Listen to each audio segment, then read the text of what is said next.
Today, we are diving deep, literally, into a 7,000-year-old mystery that was hiding just beneath the waves. And believe me, this discovery is completely rewriting a huge chapter of human history. So let's set the scene. It's 2017, and a retired geologist is looking at these brand new, super high-tech maps of the ocean floor. And that's when he spots it. Something that just shouldn't be there. A perfectly straight, totally unnatural line hiding under the water. And, that's a huge red flag because nature almost never draws in straight lines. Right away, this one little line on a chart sparked a massive question. Was this just some weird rock formation, a geological fluke? Or was it an echo of something much, much older?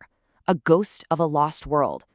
This question kicked off a years-long deep-sea investigation to get to the bottom of it. Okay, so how exactly do you go from a weird line on a map to a confirmed piece of ancient history? Well, that's the journey we're going to track right now.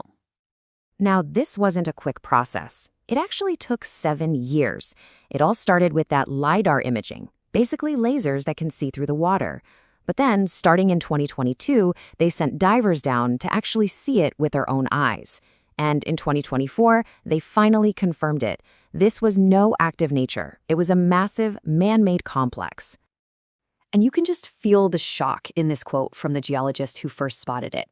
I mean, even the experts who thought something might be there were absolutely stunned.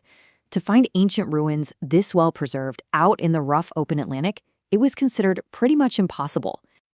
And what those divers actually confirmed? Well, it's truly mind-blowing. The sheer scale of this thing is forcing us to completely rethink what was even possible way back in the Stone Age. First off, let's talk age. This thing is 7,000 years old. It dates to somewhere between 5,800 and 5,300 BC. Now, that's such a critical time because it's right at the moment when humanity was transitioning from being Mesolithic hunter-gatherers into the very first Neolithic farmers, a huge turning point. Then there's the size.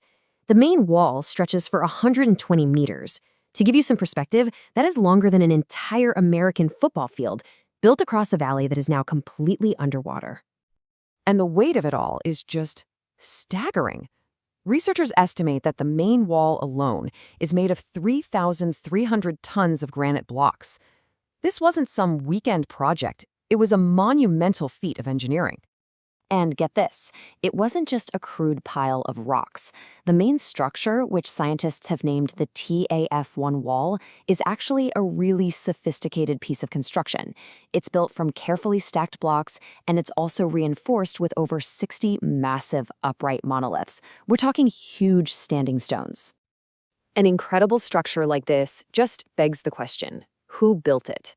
And the answer is forcing a major rewrite of who we thought these ancient people were. I mean, this is the million-dollar question, right? To build something on this scale, you need serious organization, planning, a huge, stable workforce. So who, 7,000 years ago, could possibly have pulled this off? Well, the answer is changing everything. This discovery basically flips the script on what we thought we knew. The old textbook picture of Mesolithic people was always small, nomadic groups that were constantly on the move, chasing their food. But a 3,300-ton wall? That just blows that theory out of the water. The people who built this had to be a large, organized community that had settled down in one place. And this quote from Professor Yvonne Paler really nails it. These were still hunter-gatherers, but they had found a food source so reliable and so abundant, almost certainly from the sea, that they didn't need to roam anymore.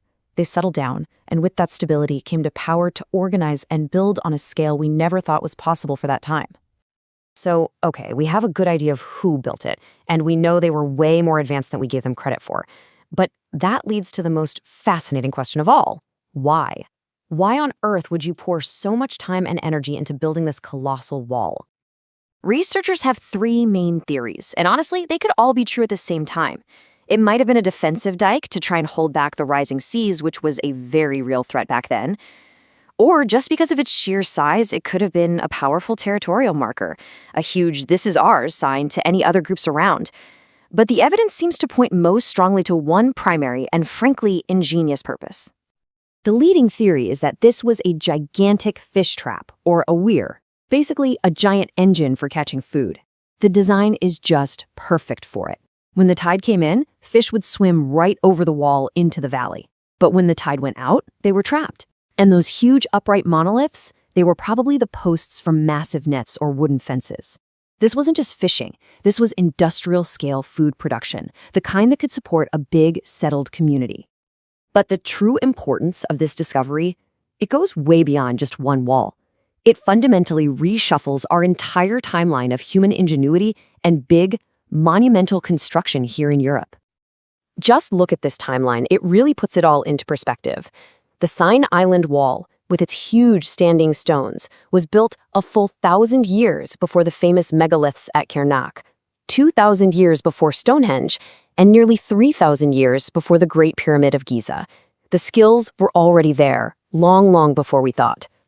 What this suggests is that this wall might just be the architectural ancestor to all those other famous monuments.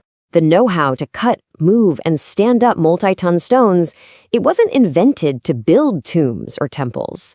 It seems it was born out of the very practical, everyday need to get food from the sea. And here's where it gets really cool, almost mythical. Researchers are speculating that the trauma of losing this highly developed homeland to the rising sea didn't just vanish. It might have become so deeply embedded in people's cultural memory that it eventually evolved into the enduring Britain legends of a mythical sunken city called Yus. I mean, what an incredible thought. This discovery is just a huge reminder that our story of the past is far from complete. It proves that the ocean is still holding on to these profound secrets, not about aliens or strange civilizations, but about our own forgotten ancestors. And it just makes you wonder, what else is down there waiting to be found?